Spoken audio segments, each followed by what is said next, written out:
Welcome to the show, everyone. I was literally about to say we're back in the saddle, but that's the wrong album. But here we are celebrating once again 50 years of an album.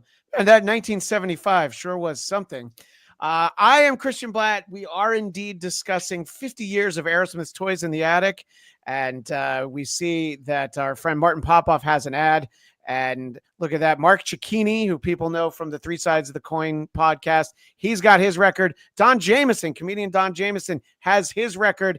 I almost got my CD out of my office outside, but it would be like holding a postage stamp up to the computer. So I figured let you guys hold up the vinyl. Besides, I have the background behind me. And of course, with us is our friend Ryan Rebalkin from Worst of the Best podcast. That's how I got to know you. And you'll appreciate this, Jameson, in particular, because I brought with me to his show. What I brought was my favorite Alice Cooper record, which, as you know, is From the Inside. And you go through it. You talk song by song about From the Inside. But also part of the way that the show works is you have to pick, gun to your head, there's a song you have to take off the album. So we go through it. That's what, Ryan, that's what you said. I said Jackknife Johnny. And well, you were wrong. Well, look, there's a line in that song. Don on the show. It's really the line for bringing home that VC girl. And I'm just like, no, it's grated me since I was a child. I wanted to take off Million Billy, and then I listened to it again, and I was like, the lady singer was better than I thought. Ryan disagreed. But in any case... well, you married an Asian girl, so you know... I brought home a VC girl, and you literally did. My parents didn't appreciate it. By the way, our mutual... Well, he's your friend. He's my boss. Brian Slagle also said he would have taken Million Billy off of that record. Wow. So I'm probably the only one who is discharging Jackknife Johnny. As we talk about an album that's not this one, Martin Popoff, does something come to mind immediately when I say From the Inside? You got to take a song off of it. Does Million Billy seem like a contender? Sure, whatever. I'm just not a big fan of that album at all. Whoa! Yeah. All right. Well, Martin Popoff, thanks so much for your time. No. That's a separate podcast right there. We'll talk to Martin about why he doesn't like it. Mark, should I assume that is also not one of your favorite Alice Cooper albums, From the Inside? Just the opposite. Absolutely love that record.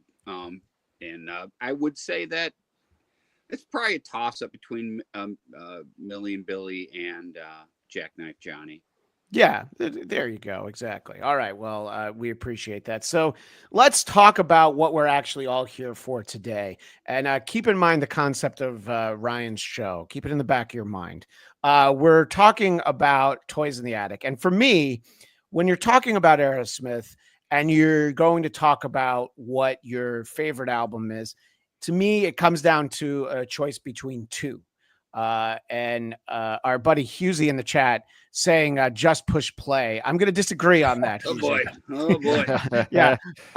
But I would say that you can make the case for the album we're about to talk about, Toys in the Attic. You can absolutely make the case for Rocks. Now you talk about great songs from all the other ones, but to me, it comes down to those two. This happens to be the one that we're celebrating the 50th anniversary of. And I'm going to start with you, Martin, because in your role on the show that I co-created with our buddy Brian Slagle, you provide a lot of information because Brian always says you've written hundreds of books about rock and heavy metal, and some people you would say that about, and you're inflating it, but it's actually true for you, isn't it, Martin?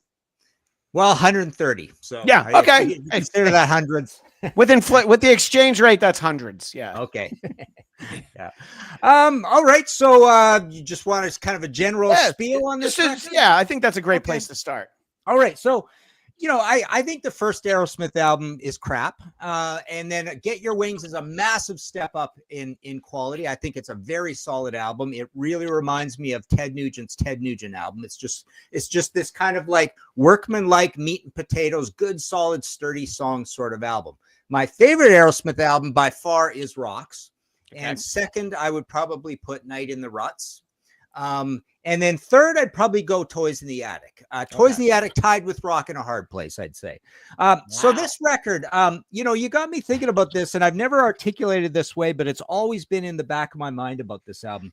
This sounds like a Queen album done on a budget, or a demo of a Queen album, or a heavy Led Zeppelin album kind of thing. It's compared to Rocks to me has a lot of finesse and confidence to it, and all the bells and whistles that are on it are very subtle and very artistic, whereas all the bells and whistles on this, it's a little bit like jarring, like it's a little bit like Night at the Opera, only, like I say, it's pretty much the band that makes Get Your Wings, but just like they're just trying to be way extra creative than they are in Get Your Wings. They're not quite ready for it yet from a production point of view, from a performance point of view. But the ideas are amazing on this record. So the other funny thing about this, buddy of mine, David Krebs, who I've been talking to about, getting his life story down and stuff. We've been doing lots of interviews over many, many years, maybe even 20 years at this point. I think he's the reason this album is 9 times platinum, because I think he's the guy that keeps his eye on all of these records and keeps the certifications going, because it's the most unassuming 9 times platinum album I can think of. It just boggles my mind that this is 9 times platinum. Well, let me just jump in for a second, because it does have 2 of the hugest rock and roll songs of the 70s on a single album. And, it's shockingly a 9-track album. The 10-track albums were very common at this point. I think that, having those 2 huge songs, which interestingly, of course, Walk This Way is not a big single when it's first released. It sort of needs a second go round a year later, which it's funny to think about. But boy, they've sure made up for it on classic rock radio. But yeah, I know what you mean in the sense of, there's a lot of these songs that you have to be, I think, more than a casual Aerosmith fan to know even Adam's Apple and Uncle Salty. Unfortunately, I wish that these songs were better known. But so that's interesting. So 9 times platinum is certainly something to. But is Sweet Emotion even really that big of a song? I mean, and even Walk This Way for that matter, Walk This Way would be, where would it be? Above the 9% quartile, 10%, 12%. Sweet Emotion would be down to like around the 40% quartile, biggest songs of the 70s.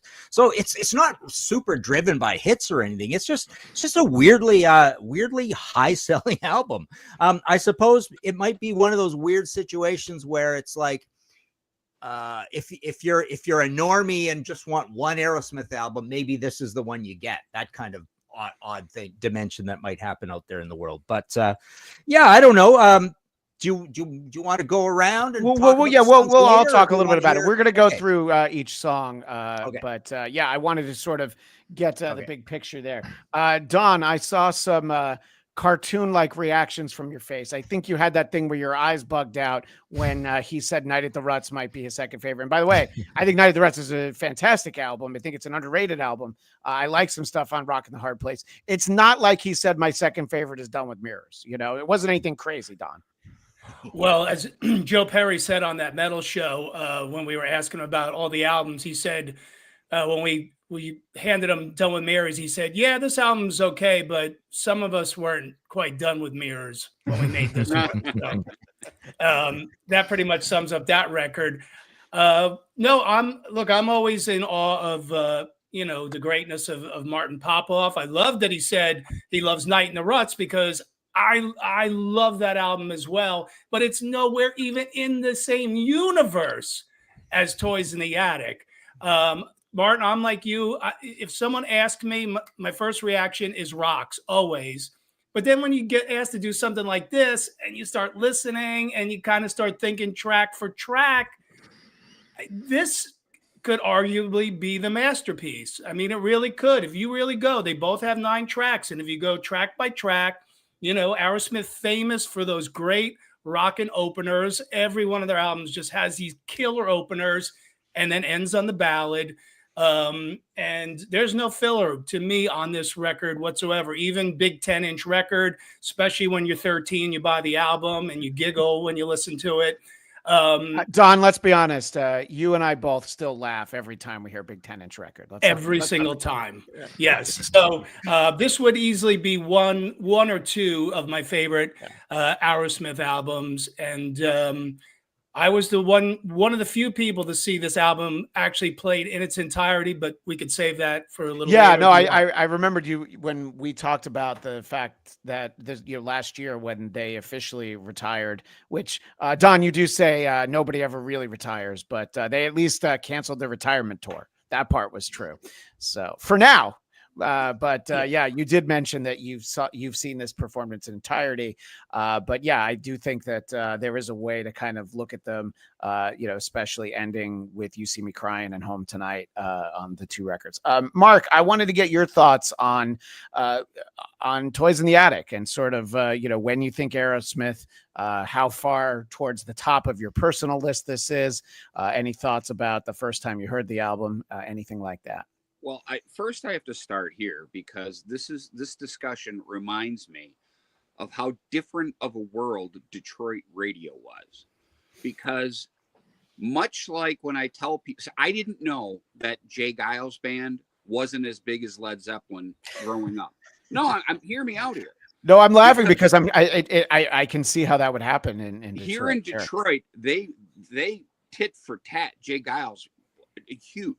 Now, what to take umbrage with what Martin said, here in Detroit, with the exception of You See Me Cry, every one of these was on FM all the time. This whole record, I didn't even have to, although I did. This is one of those records I didn't have to buy because it was on FM radio constantly. Keep in mind, in the 70s, Detroit, 4 rock radio stations. Yeah, I'm going to interrupt for a second because the producer Jay Rustin on 100 Songs That Define Heavy Metal, we recently did Alice Cooper's I'm 18, and he said, I didn't own any Alice Cooper albums for a while because every song on his albums was on radio in Detroit. So it seems like Aerosmith and Alice Cooper were kind of neck and neck in that way. Let me tell you, this album, more than any of the other ones, all the tracks were played, every one. Again, to be fair, You See Me Cry is probably the only one that didn't get what everything else got. This record was played all the time and every cut. I mean, it was just an essential listen. And you know what? This is something we get into at the end. Are my colleagues here? Are you all familiar with the quad mixes of these 70s records? There's only 3 of them, but are you familiar with them? I could say that I'm not. I know that was certainly a thing, and some albums got put out as quad mixes. So you're saying there's 3 Aerosmith albums that they're working? It's Get Your Wings, Toys in the Attic, Rocks. Okay. And I will tell you, hands down, I like the quad mixes better of each one of those records. Until you hear them, that's the great thing. When you hear them, it's like hearing them for the first time. Especially the one I can point out the most is Get Your Wings. Matter of fact, Eddie Trunk was here in Detroit, and I was driving him to the club. And I'm like, have you ever heard this? And I played it for him, and he was like, mother scratcher, this is insane. I said, yeah. He was so blown away. He mentioned it on his show like a few days later. Let me ask a question about the quad mixes. How can you listen to them on like a regular pair of headphones? Can you listen to them on your car stereo, or do you need a specific setup for that? No. You can. It's much like if you got the Deep Purple stuff that when they did the remasters and the ones that like Roger Glover redid. There's extra solos. There's extra, Break a Leg, Frank, if you remember that, and Smoke on the Water that Ian said. Really, really cool stuff. The one that will blow your mind most is Get Your Wings, especially Women of the World. Totally different. There's so many added vocals, but we can save that for later. But I do want to tell you that's the go-to mix when I listen to this. It's It's just sounds so much better than the conventional one. And these things you can find on YouTube. So anybody that's watching this, that's another reason why I brought it up. It's not something, that's tucked away to collectors only. Go to YouTube and hit quad mix of those 3 records. And again, they're the only 3 of the Aero catalog that got the quad mix. I mean, that also goes back to Detroit radio. Detroit radio W4 was a quad station.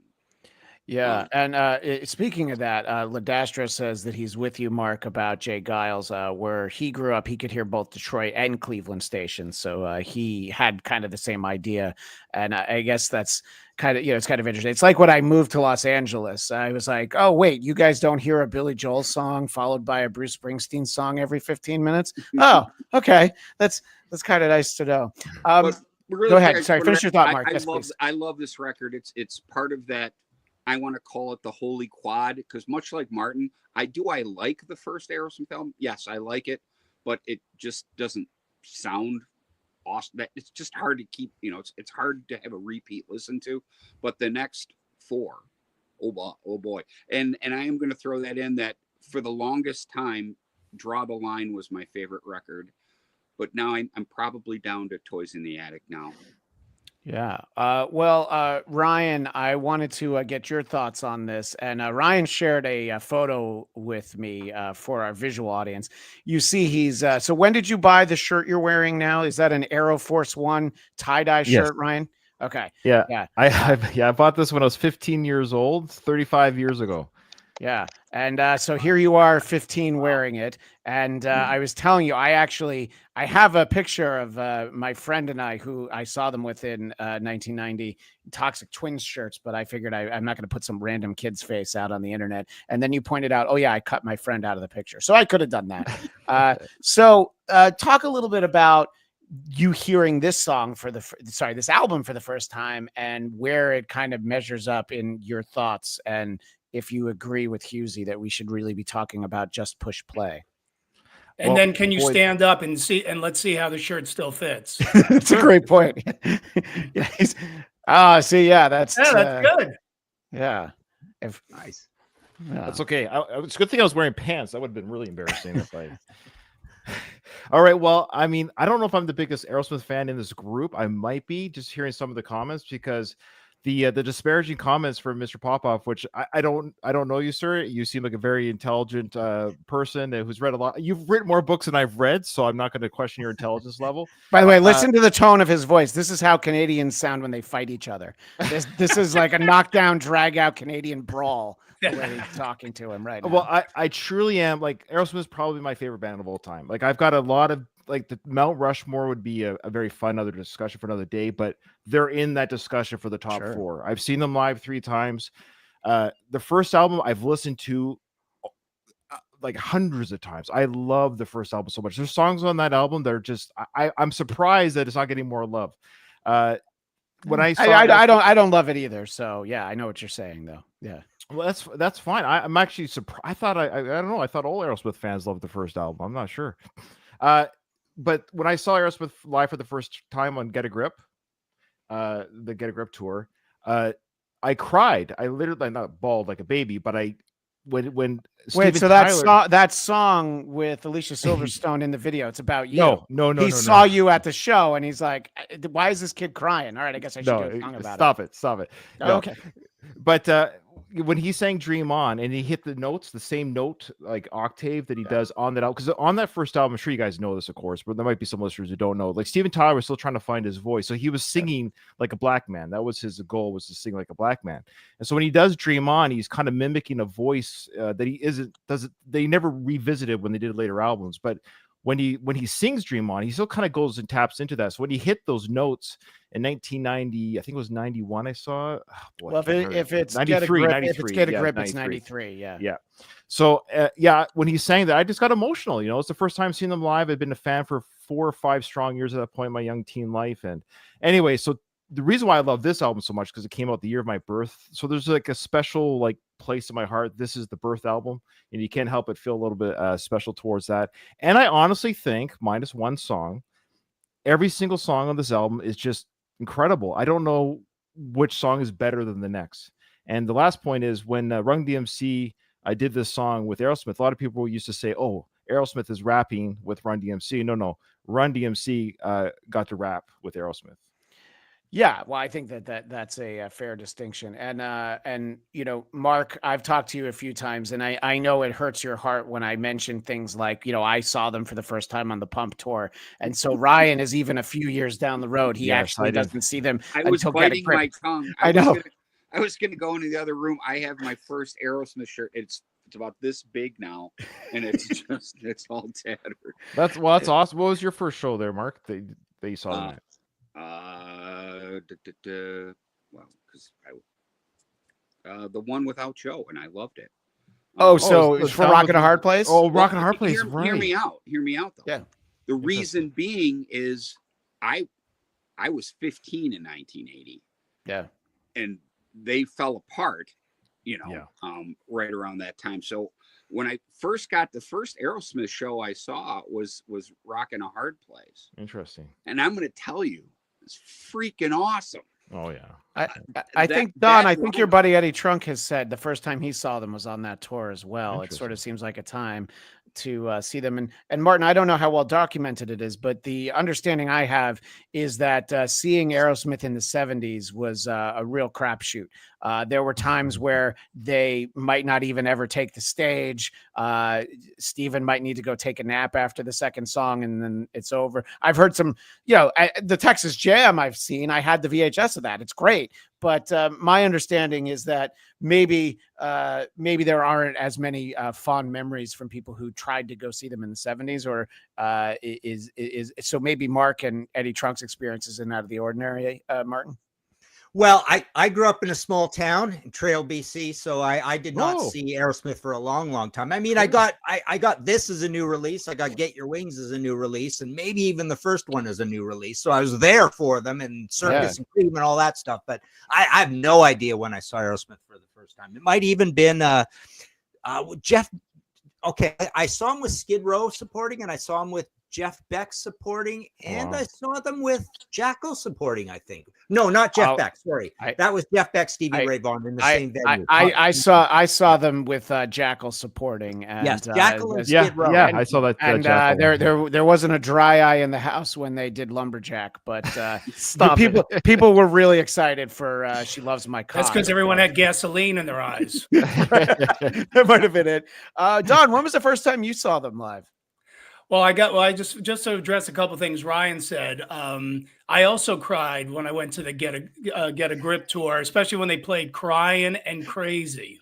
Oh yeah, I know those are terrible songs. I agree. I don't like those songs. I never listened to them ever. I never ever put them on. Yep. Horrible songs. But but when I was 16, I might have watched those videos a few times. That's all I'm gonna say. But yes, they were. Of course. Because that was MTV. Masturbation fodder.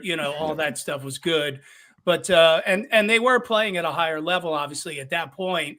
But if you go back to, Walk This Way, which obviously we're going to talk about, you brought up Run DMC. The real truth is what you said originally, which is like Run DMC they were kind of on the fence about doing it. Like it really was like Aerosmith sort of really needing Run DMC to help them back. I mean, Aerosmith was Poison at that time, and Run DMC almost didn't do it because they were like, yeah, Aerosmith, they're kind of finished, and Run DMC was ascending at the time. So, but I think also that's a big reason, Martin, why this album is nine times platinum too. That resurgence with Run DMC sold a lot of records for them after the fact. So what was the question? The first time you saw them.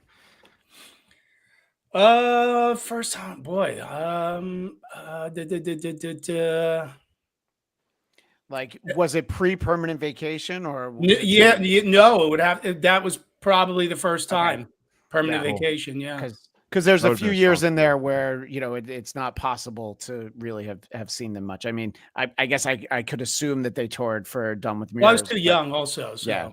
Right. Exactly. So, and I think that, this is the, so like when they'll do, well, not now because they're not performing anymore, but when, the last time I saw them, as it turns out, it was actually like 2014. So, when they do like Adam's Apple and, you know, Kings and Queens and things like that, that aren't necessarily the, you know, although I think Kings and Queens is on the greatest hits. So, but the point is, like, when you get some of those songs and you're like, oh yeah, thank God, it makes it a little bit easier when you know you're going to hear the Asteroid song at some point.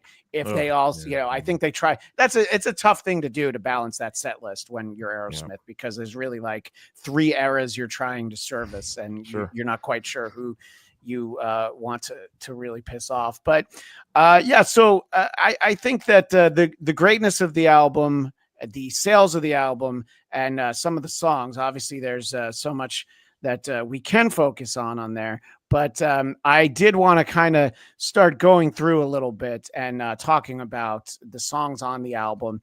And Don, you said it when we first got started, just sort of the, you know, that way to, you know, you drop the needle, and they, to borrow a song from Done with Mirrors, it really is their fist, our face. They literally punch you in the face as soon as Toys in the Attic starts. And I think it's, you know, it's a wild ride, because these 9 songs, I mean, this is under 40 minutes, I think, maybe not quite, but they don't really let up until they try to, you know, give us the ballad towards the end. What do you think, Mark, in terms of, you know, getting to hear this album for the first time? Of course, you're talking about how it was on the radio a lot, all the songs except for You See Me Crying, but actually listening to the album back then and now, if you're like, you know what, I'm going to listen to Toys in the Attic start to finish, your thoughts for sort of what it accomplishes during the course of it. Toys in the Attic is one of those quintessential openers. It's very much like Burn. It's very much like Detroit Rock City. It's just one of those songs, you know, from one of your favorite classic bands. Like I could hear Toys in the Attic a million times, and I'd reach for the press play button at 1,000,001. I absolutely fucking love this song. And the star of the song is Tom Hamilton. That I love that part in the middle. And also I loved, again, being a drummer, I love towards the end of the solo, it almost sounds like he's going to come in out of time, and Joey, you know, saves the day there. That everything about this song is cool. I love the riffs. I love you know, Steven's delivery, and Joe and Brad never ever disappoint. I absolutely love this one. Yeah, no, I think it's very important to start off strong. And what do you think, Ryan, in terms of Toys in the Attic, the title track, starting off with that? Yeah, I agree with Mark. Incredible opener, incredible song. There are a few songs in the world that few bands have where they don't tire. Some songs, you know, they can be big hits and you can sort of skip them as the years go on, but they're big for the band. You're happy to see them live, of course. But Toys in the Attic, I can listen to the studio version, I can listen to live versions. You just never tire of that song. The backing vocals, the way Steven's voice goes up a little higher, the lyrics alone, no voices scream, nothing's seen, real's a dream. That's just, the whole song is just like this weird dream, 1970s drug fuel type vision. You know, if you've never taken drugs, this kind of gives you an idea what it might look like when you're on drugs. Right. Yeah, I think there's something to be said for that. And, you know, they've talked about, you know, I was reading actually before we started a quote from Tom Hamilton is like, look, I'm not advocating for drugs, but there were definitely times that it helped us find the creative groove that we wanted to get into. Don, starting off with this title track, Toys in the Attic, your thoughts? Yeah, I mean, I agree with what everybody said so far. And, you know, also obviously coming of age, you know, when I first got this album and sort of, you know, understanding the double entendre of Toys in the Attic, and, you know, obviously loving the way that they tied that in with the artwork for the album as well. Yeah, I thought that was really clever. Yeah, Ladastro says, who did the graphics, talking about the artwork. It looks like a Maurice Sendak on a bad day. It's the Where the Wild I wish I could tell you the whole story, because I do have the whole story from Pacific Eye and Ear, Ernie Cefalu, Andrew Sturzen, but it's that gal, what's her name? She's a very famous Ingrid Hankey. She's a very famous illustrator, and she did that album cover. But yeah, it's a classic Pacific Eye and Ear cover. Right? Yeah, no, definitely. Well, in terms of the album itself, you know, Martin, starting with this song, how do you feel about the song Toys in the Attic? Yeah, it's the heaviest song they've done to date. It's their Motor City Madhouse. It's their Space Station number 5, heavier than any Blue Oyster Cult or Kiss song. It's very technical. It's you get this riff, and then you get this very strange slashing, slanting situation for a verse, and you go, oh, that's the verse, and then all of a sudden, oh, that's the verse. So what is that, the verse, or where's the chorus? So it's a very technical song. It's this record's Rats in the Cellar, I imagine. Yeah. But honestly, now that I think of it, it's probably the brainiest song to date. It's brainier than anything on Get Your Wings, and certainly way brainier than anything on Aerosmith. Yeah, I think when you look at it in the context of this being the third record, and you weigh it against all the other songs, there's something to be said for that. I want to kind of basically do groups for the rest of the album. Let's talk about Uncle Salty and Adam's Apple. Again, both songs that it's exciting to see them perform them live, in the decades after this, because they're not always there. Uncle Salty, I don't think I ever actually saw, but obviously both great songs. And as they go along, there's so much, there's like all the different parts. It's like in the different stages. And that's why, Martin, when you kind of compared it to a Queen album on a budget, you start to think about songs like Uncle Salty, and how there are the different parts, and you could kind of see like, oh yeah, another record label dropping another million on this, who knows what they would have done. But Mark, as we look at the second and third tracks, Uncle Salty and Adam's Apple, just a couple of thoughts from you on those. Number one, love both songs. I didn't know till fairly recently Uncle Salty's kind of a disturbing song. I mean, it's yeah. If you follow the lyrics on that, it kind of heartbreaking to, but certainly not. But it's funny too, because if you're just paying attention to the groove and you get to it's a sunny day outside, you don't pay attention to how kind of poignant the lyrics are before that, because I just always kind of enjoyed the song until I kind of dug into the lyrics. I'm like, wow, this is pretty sad stuff. And Adam's Apple, I think, if someone's, obviously being a Catholic, it's nice having, I love how Stephen kind of, talked about the whole Genesis sort of thing. And I thought it was I think the lyrics are very clever. Plus, again, both of those just great songs. I love them both. Yeah, and I agree on that. And Uncle Salty, we're not going to go through all the lyrics, but it's Uncle Salty told me stories of a lonely baby. Already right there, you're like, uh-oh, this doesn't sound like it's going to be great. And Mammy was lusted, Daddy, he was busted. They left her to be trusted till the orphan bleeds. But when she cried at night, no one came. And when she cried at night, went insane. So it's not a good lullaby. I would think is what Mark's trying to say with Uncle Salty. Ryan, your thoughts on Uncle Salty and Adam's Apple?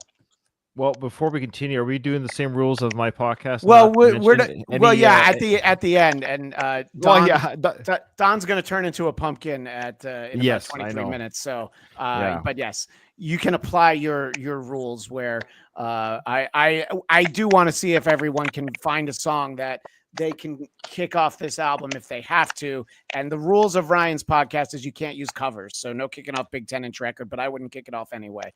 But what was your point, Ryan? Well, I'm not to say that one of my picks is one of these two songs. But I will say this: Uncle Salty, you can tell Guns N' Roses, another band that's on my Mount Rushmore, you can tell that they're fans of Aerosmith. We know it's not a mystery. They were fans of Aerosmith. My Michelle, I swear, was modeled off after Uncle Salty. The same type of motif, the same type of storyline, even though it was based on a real person. I have a feeling that My Michelle was based on Uncle Salty. I love the dark lyrics, and I love the "Oh, it's sunny outside my window." I love the way it's sung and then played. And then Adam's Apple, I agree with Mark. It's a fun song. I used to go to church when I was younger, and this was my Bible song as well. I was like, hey, they got a lot of this right. It's pretty good. It's actually right there with the Bible. It fell in line. So yeah. Yeah. Well, no, Mom, I don't have to go to Sunday school. I'm listening to Toys in the Attic. So let's go ahead. Mr. Jamieson, Uncle Salty and Adam's Apple. Yeah, I had no idea when I was, a teenager about the lyrics to Uncle Salty. A co-write with Tom Hamilton Yeah. on that one, who wrote the riff, I guess, in the real early days back for the first album, and it made its way onto this one with these lyrics. But obviously appreciate them a lot more now. And Adam's Apple again, just what Martin was saying about the lyrical content to Toys in the Attic. It's the same. Like the lyrics are so clever in Adam's Apple, and the double meaning of it all, and that stuff is it's still cool, at this age to listen to those lyrics, but especially when you're a teenager and you're really trying to figure out what he's talking about. But both have great grooves to them, and a great 2-3 punch there. Yeah, when you're a teenager, you're like, look, I know all these songs are about sex, but how are they about sex? And which is the part where I have to, have my mind kind of go, oh, wow. Martin, I wanted to get your thoughts on Uncle Salty and Adam's Apple. Yeah, so Uncle Salty, I mean, we were angry young metalheads in the 70s. It was dead to me. I don't like it. I don't mind. There's mellow things on here I do like, but this one also, it not only is it mellow, it's depressing and just those weird, creepy little chords and stuff. So it always creeped me out. Adam's Apple is one of the first big arguments for saying that Aerosmith are doing something better than even the Rolling Stones or Led Zeppelin. Certainly they always got compared to the Rolling Stones. So this is like maybe the first clearest. This is the Rolling Stones on steroids song. Sure. This is an improvement on the Rolling Stones. I recently did a History in 5 Songs podcast episode on the guitar weave. And I talked about the Stones, AC/DC, Grateful Dead, New York Dolls, and Aerosmith. And this is one with a good Aerosmith guitar weave. So this would line up with something like a Lick and a Promise on Rocks. Yeah. And Uncle Salty really doesn't line up with anything. So yeah, Uncle Salty is just a weird oddball song. But Adam's Apple is one of 2 very Stonesy songs on this album. Yeah, and especially if you're comparing them to the mid-70s Stones in particular, as Aerosmith's ascending, it's not like the Stones were putting out their best content, and there can be you can make a case for a lot of reasons for why that might be.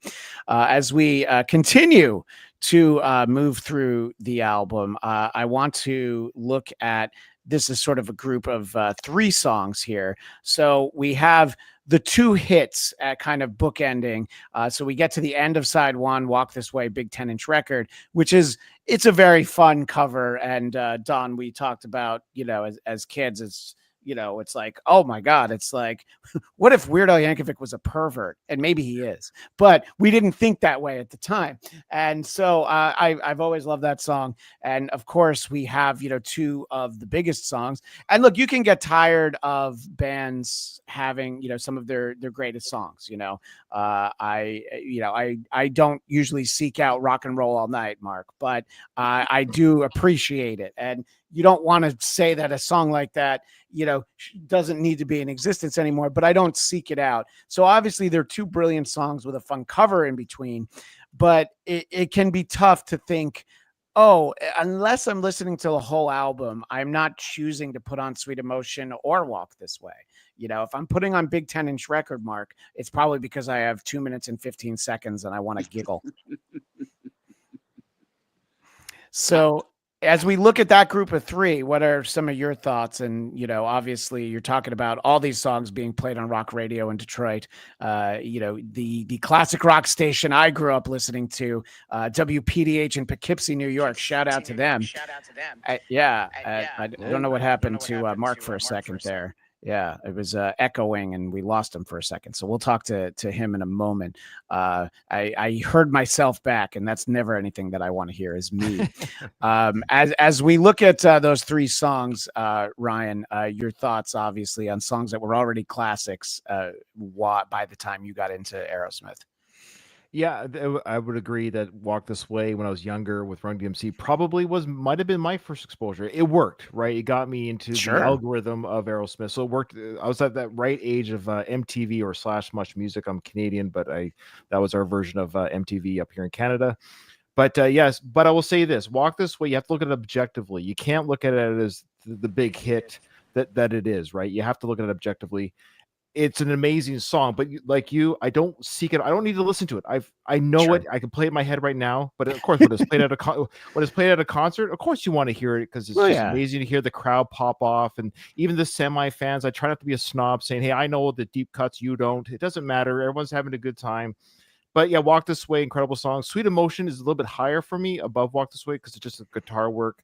The guitar solo at the end is amazing. And lastly, Big 10-inch record. I thought for years in the studio version, Steven was saying, "Suck on my Big 10-inch." I know he does that live. I understand that. The official lyrics is sept. Yeah, apostrophe sept on my Big 10-inch. But he does it in such a way where, okay. So, but I love it when he does sing it live. He makes it very clear. But yes, for the studio version, 75, he sept on my Big 10-inch. But yeah, all right. But yeah, and I think Sweet Emotion as a live song, there's so much more to it. I was talking about the Texas Jam earlier when Joe was really in the habit of that. What do they call that? The talk box there, whatever that thing is, where it's like on Frampton Comes Alive, and that version of it. And we've got Mark back, and I think you're not echoing now. So yeah. Do you hear us okay, sir? Yeah, I never lost audio. I just could tell something changed. Yeah, no, you disappeared, and then I kept hearing myself echo. And as I was saying, there's nothing. People will tolerate hearing me once, but hearing me twice seems like a bridge too far. But I wanted to give you a chance to kind of talk about these 3 songs that we're looking at: "Walk This Way," "Sweet Emotion" with Big 10-inch record inserted, pun intended, in between. I will keep it short and sweet here. Both the if you want to call them the singles, the radio songs. Just like I said earlier, 1,000,001, hit and play again, never get sick of them. And as far as the cover, Big 10-inch, I love it. Also because depending on what day you ask me, Aerosmith's right in those 5 bands that I could say are my favorite band of all time, along with my Costume Crusaders, Uncle Ted, Purple, all that stuff. I'm just addicted to it. I love it. So I have I have lots and lots of board tapes, and I just love Aerosmith. But I always look forward to when they do Big 10-inch. That's always been a fun song live. So, I think the first time I heard it might have been on the MTV Unplugged, actually, which I think that was maybe 90, maybe 89, and that's still a fun version, I think, of that song, the Unplugged version. But yeah, it's always good for good for a laugh, and it seems like they have fun with it. Don, as we look at again the 2 big hits from this album, the iconic songs, "Walk This Way," "Sweet Emotion," and the Big 10 inches in between.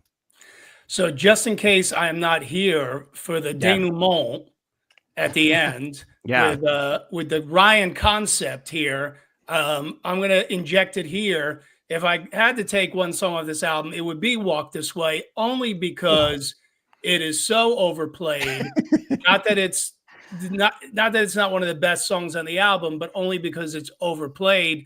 The version I could listen to forever and ever and ever and never ever get sick of it is the version that's on Aerosmith Bootleg. Live bootleg, yeah, definitely. Which is insane. And Joe plays the riff through the talk box. Mm-hmm. You can hear the cocaine in the song. It's the quintessential version of the song to me. So I don't really need it on this album. That said, when I was listening to the album earlier today, I figured in advance, I'll skip "Walk This Way," and move on to the next song. Sure. And when it came on, I didn't, so still obviously a great song, groundbreaking song, one of the biggest hits, Big 10-inch record, we discussed, love having that cover on there. And Sweet Emotion to me is like, I love that bass riff at the beginning. It's so cool. Every time I hear that, it gives me makes the hair on my neck stand up. And I think musically, everything just interweaves in that song so perfectly. Great lyrics from Tyler. So, Those are the two songs I think at an Aerosmith show that you're going to know in the first like millisecond that it's starting because of one, the great drums in Walk This Way, but then also the incredible bass in Sweet Emotion. Martin, I wanted to get your thoughts on these two bona fide hits, these staples of classic rock radio, if you live in a city where that still exists, and of course, the big 10-inch record. Yeah. So, I would love, I always think of, I would love to have been in the room when Diamond Vinny walked in and played Cowboys from Hell for the label brass, right? Or hearing My Sharona for the label brass, or playing Bohemian Rhapsody all the way through in a big boardroom for the label brass. Walk This Way is absolutely like that as well. This is just a genius, well put together song. It's got this beautiful, one of the greatest riffs of all time. I think this rivals Smoke on the Water. It's got a very memorable drum intro. Steven Tyler invents rap. It's got a Randy Bachman vocal, saying hook right in Walk This Way. Like, what a great, everybody says, oh, walk this way, and it comes from a Groucho Marx sort of situation. So beautiful, well put together song. Frankenstein, yeah. Frankenstein. Okay. That's right. Yeah. I remember hearing that whole story from Jack Douglas on that. Because I think they went and saw Frankenstein while they were filming Young this, right? Frankenstein. Young Frankenstein. It was Igor saying Walk This Way, I think. Yeah. Right. Okay. And then, big 10-inch record. I mean, I think this kind of playfulness and going to your roots starts with the Beatles and Led Zeppelin, and Aerosmith does it. And then this is how we get Happy Trails and Big Bad Bill is Sweet William now. Yeah. So this is, and all those hair bands playing like a little goofy bluesy song, right? I think it starts here, so that's great. Sweet Emotion is the other masterpiece on this album. I think Toys in the Attic as a song is quite close to a masterpiece, and Walk This Way definitely is. But Sweet Emotion is just this beautifully well put together hard rock song. You've got the bass marimba thing from Jay Messina in there. You've got that great riff. Co-written with Tom Hamilton. I guess he probably wrote the music on this. So yeah, that's an absolute classic of a song, and just a really smart, well put together song that is also very commercial. Well, I want to be respectful of Don's time, and I know you have about 10 more minutes. So I want to talk about, I'm going to start with you as we look at the final three songs on here, but I also want you to talk about the fact that, was it the only show they did when they were supposed to tour and play Toys in the Attic in its entirety, or was it the second show? Talk about your very unique experience and how you've seen them perform You See Me Crying, the only time they ever performed it live. Yeah, and I'm not being a Tyler-esque diva by having a hard out. I just happen to have a gig tonight. So, no, they did a whole tour where they were celebrating this album, and they had played everything except You See Me Crying up until Jones Beach. And I happened to be lucky enough to be on the side of the stage, sitting next to B.B. Buell and Liv Tyler. BB had told me, Steven hasn't gotten his voice up to the point where can sing You See Me Crying, but he's going to do it tonight because Liv is here and he wants to sing it for her. And he did. And then Joe Perry, in a true hockey fashion, hip checked him off the stage. And that pretty much ended that tour. So the only concert where they played the entire album, including You See Me Crying, was Jones Beach Theater on Long Island. And I was there, and you can, he definitely struggled through it. You can watch the video of it online, but he did get through it. And he even says, this one's for you, Liv. So great experience hearing this album in its entirety, but also a social experiment in watching people who paid $200-$300 for, fifth row tickets run to the beer line while they're playing Uncle Salty and Adam's Apple, and then race back the minute they started hearing Walk This Way. Just I was on the opposite. shameful display. Yeah. Yeah. It is usually the people with the best seats who choose to miss the best songs. Well, let's talk about the final three songs, which you saw perform live. No More, No More, Round and Round, and of course, You See Me Crying. Don, we'll let you go first so that you can head out to your gig. All right. No More, No More. Just a classic, on the road kind of, rock tune. Every rock band has written a song about life on the road, and this one's no different. The cool thing about this song is it's been back pretty much steady in their set list over the last decade. So, as you were alluding to earlier, Christian, when they play the Asteroid song, I don't get too mad because right before that they probably played No More, No More, Right. and that makes me very, very happy. So and then that's the beer song for me. So. Yeah. I'm the good last with time I that. saw them, they played Lord of the Thighs before Oh. the Asteroid song. So I'm like, okay, all right, I'll take it. They know how to make up for that. Yeah. Round and Round, I'll challenge Martin on this as far as the heaviest song of this album by far is Round and Round. I mean, that riff comes from out of nowhere. I mean, that is so freaking heavy. It's the Nobody's Fault of this album. And yeah, that one, man, you get to the eighth song and, obviously the last one's a ballad there, but man, do they end that album in such a heavy way. And then again, in classic form, this formula that they have with ending with the ballad, and Steven sings the hell out of it, and really great way to end the album out in total, man, because it cooks the entire way, and then you kind of land the plane, and here you are. Yeah, it's such a beautiful song, You See Me Crying, and to the comparison to Rocks we talked about Home Tonight. So when I start, going back through the catalog and, saving up to get, of course, cassettes of each one, and I'm like, how have I never heard these songs before? You See Me Crying and Home Tonight. I'm like, these songs are amazing. And of course, you never hear them because they're the ballads.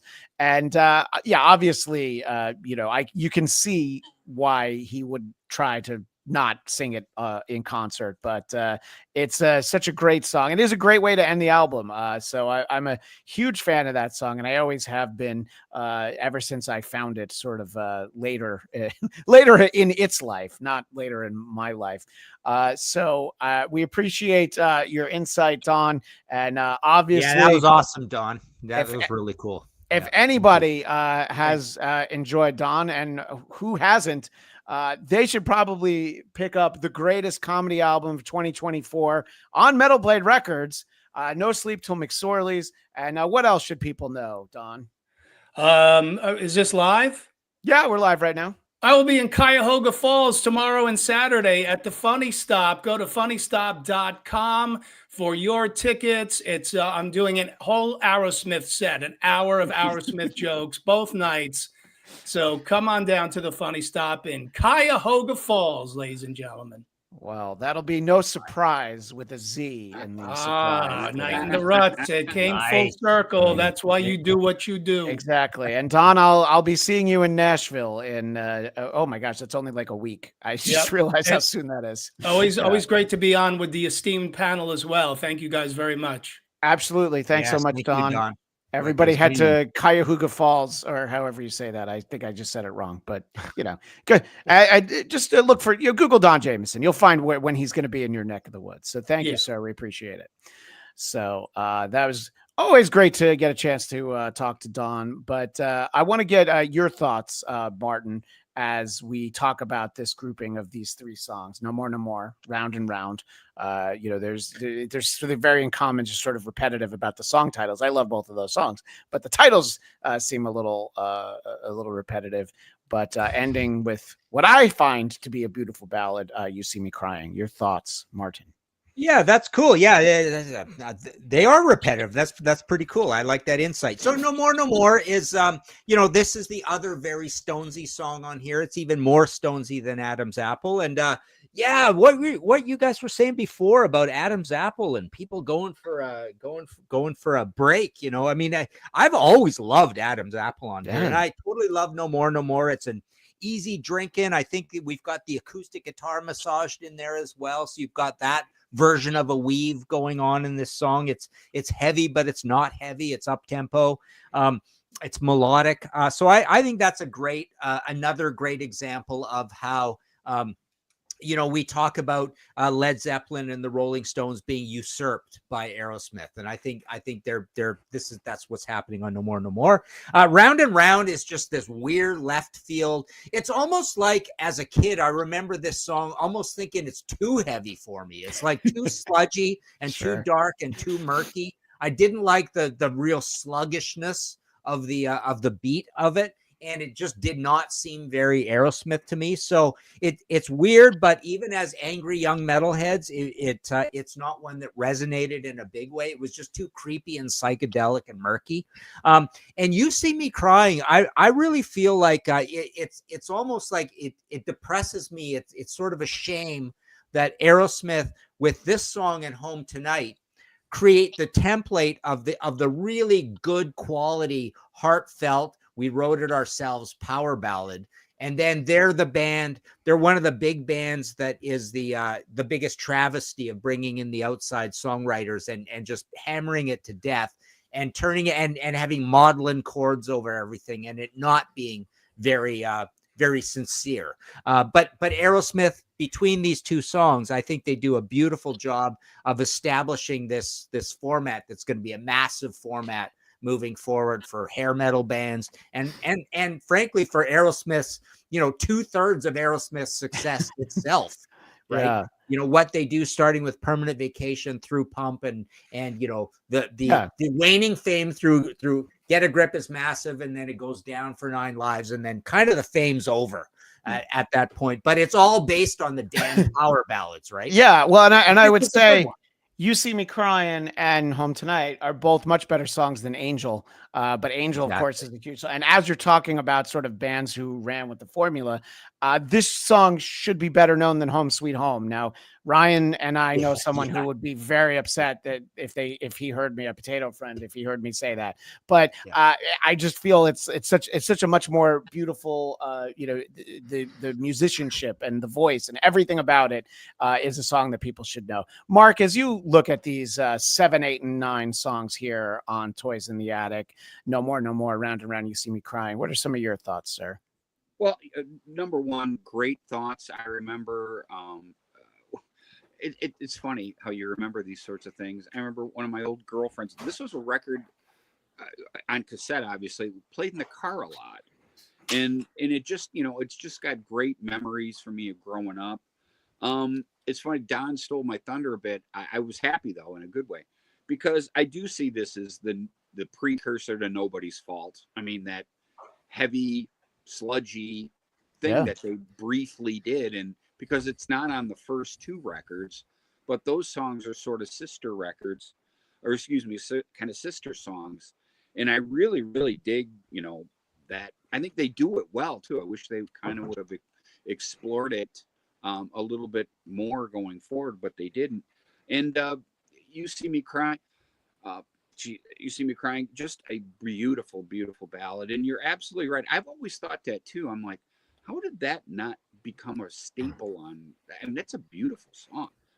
Yeah, they must not have, been working the ballads for rock radio. I mean, you talked about how every other song was on, between the 4 rock stations in Detroit. There must have been, not even for album oriented rock. They just weren't pushing it out because it's like, well, let's have a great mix of the rock songs. And 1975 is even pre-Beth, so the idea of the ballad maybe comes, it gets embraced a little bit more. Ryan talks about being born the year this came out. I was born the year Rocks came out. So it's more, I have to look through the lens of, looking backwards. But I think you said something that's very true. They wrote songs like You See Me Crying, and Home Tonight because they wanted to. I mean, those were, in other words, like Angel, you can go, okay, they're trying to write a power ballad. You know what I mean? Where this was more organic. These songs back then, so I guess that's another reason why I just think it's a better listen. Yeah, no, I definitely agree with that. So, Ryan, as we look at 7, 8, and 9 here, No More, No More, Round and Round, You See Me Crying, what are some of your thoughts? A couple of things for context.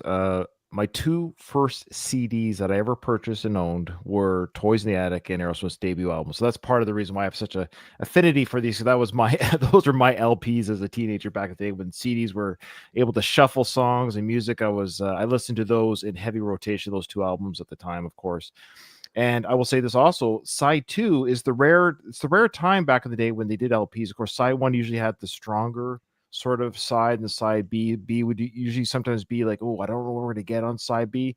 And it kind of showcases on this album where side B, I think it's just a stronger side than side one, like song for song, pound for pound. And the last, I'll say this, No More, No More, and Round, back to back are my two favorite songs on the album.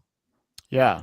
I never tire of these songs. Maybe it's because they were never radio played. Maybe because they're not played in concerts very much. To me, they're like the diamonds, not in a rough, but they're just diamonds in this treasure trove of an album where a real fan, real fan, as I like to call myself.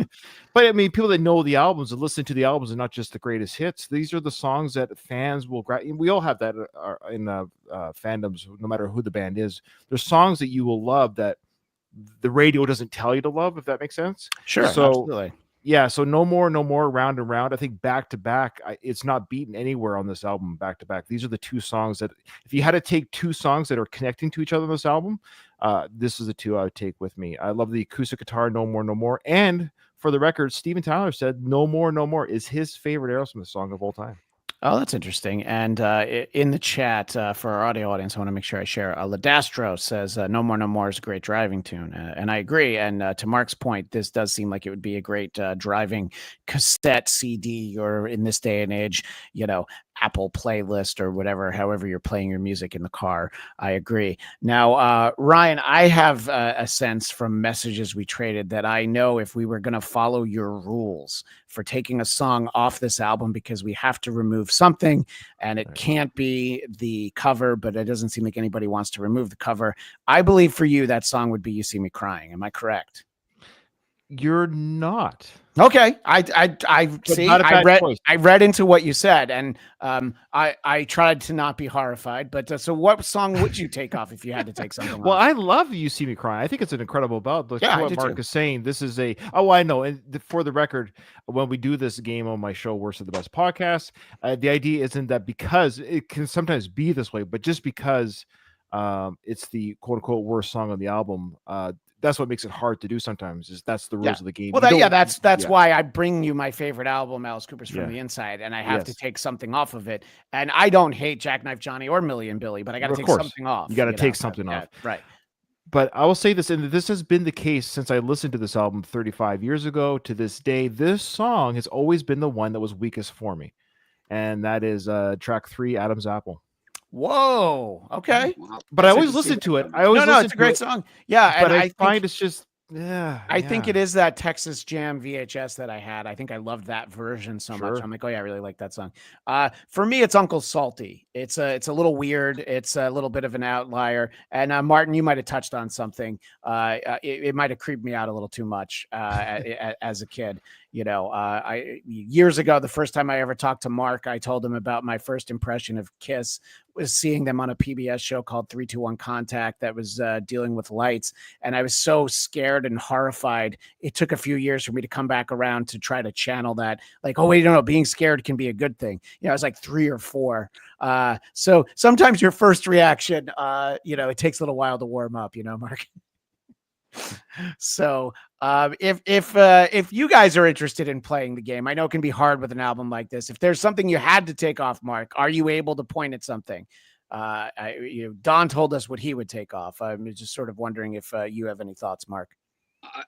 Every song on this record is a champ. I love everyone, but I could, if I had to, You See Me Crying, just because it is the one that's the most different. Yeah. Sure. From It's the outlier, so to speak.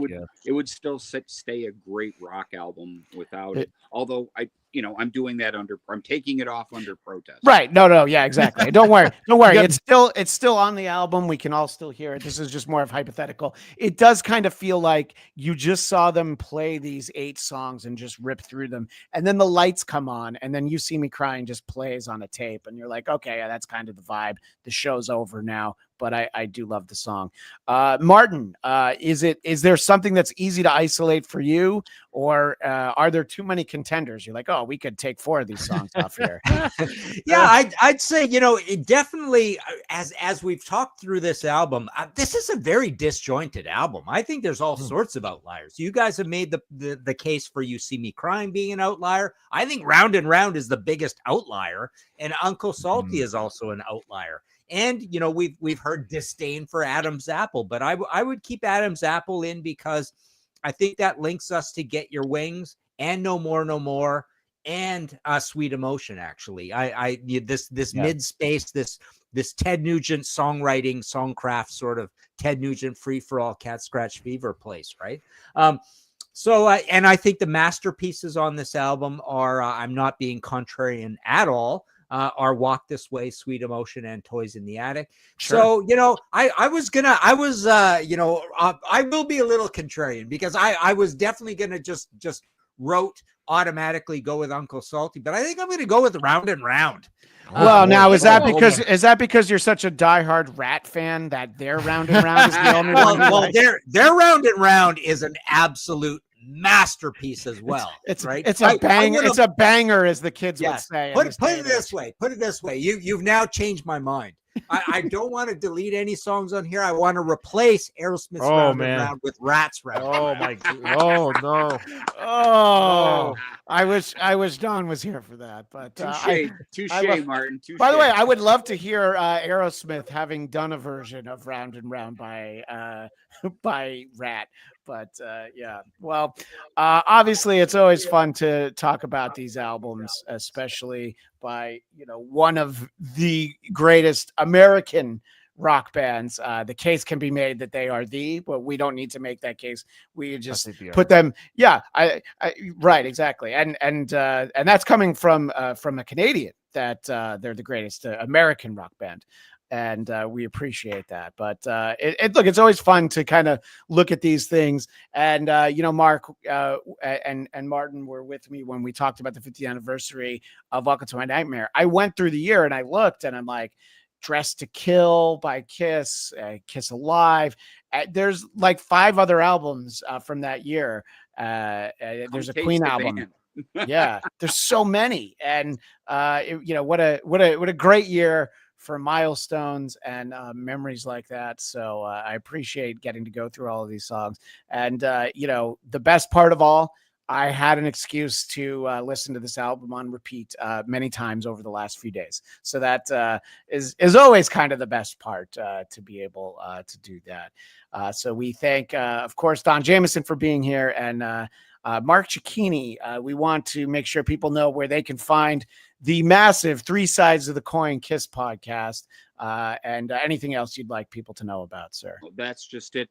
Here's it. 3 Sides of the Coins where you can find me bloviate about Kiss. But do yourself a favor. Go to YouTube. Look up those 3. The quad mixes. Yeah. And I've never heard of that. Put on some headphones. Again, start with Get Your Wings. It'll blow your mind. Right out of the gate. Can't wait. Yeah. No, I'm glad you reminded me that because when you were saying it the first time, I'm like, oh, that's what I'm going to do right after the show. So I will definitely do that. And Martin, please don't list all 130 books, but let people know your shows and some of the books that they can find. Yeah, so we've got a YouTube channel called The Contrarians, where I've done Who Invented Heavy Metal as a recent series and Reliving Old Reviews as a recent series. We've got the History in 5 Songs with Martin Popoff audio podcast. Also on the Pantheon Podcast Network, we've got Kicked in the Teeth and AC/DC podcast. And if you want any of the books, it's at martinpopoff.com. And Martin also appears on every episode of 100 Songs That Define Heavy Metal. He gives us some background, and you know that you're bringing some real know-how when practically every week Brian Slagle says, yeah, I didn't know this thing that Martin said, or there's, especially when there's multiple things. He's like, I thought I knew everything about this song. So it's Cool. you're an essential part of that show. And Nice. we would have loved to have seen you at the Rock and Pod Expo in Nashville, but maybe next year.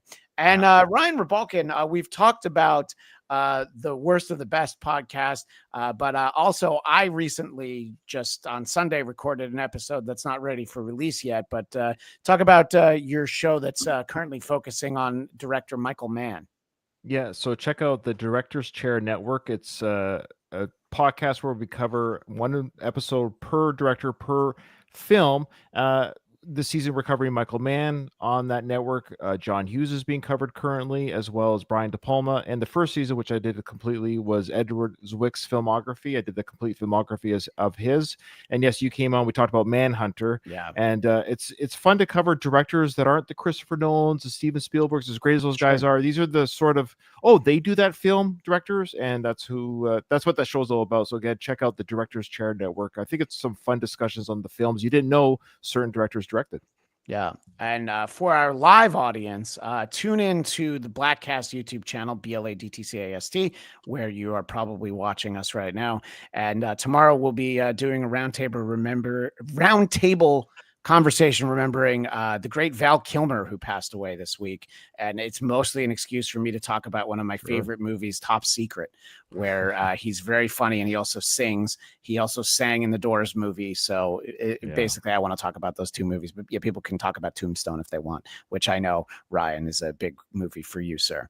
But in any case, you can also find me Tuesdays, 2 p.m. Eastern, 11 a.m. Pacific on the Who Are These Podcasts YouTube channel for a show I do called Who Are These Broadcasters. It also exists as an audio podcast. In any case, thank you all for being here, and we appreciate it. And, we'll see you all next year when we talk about Aerosmith Rocks, if not something before that. We will see you next time on the Bladtcast. All right. Wicked. Thank you so much. It's taken a second to end, and here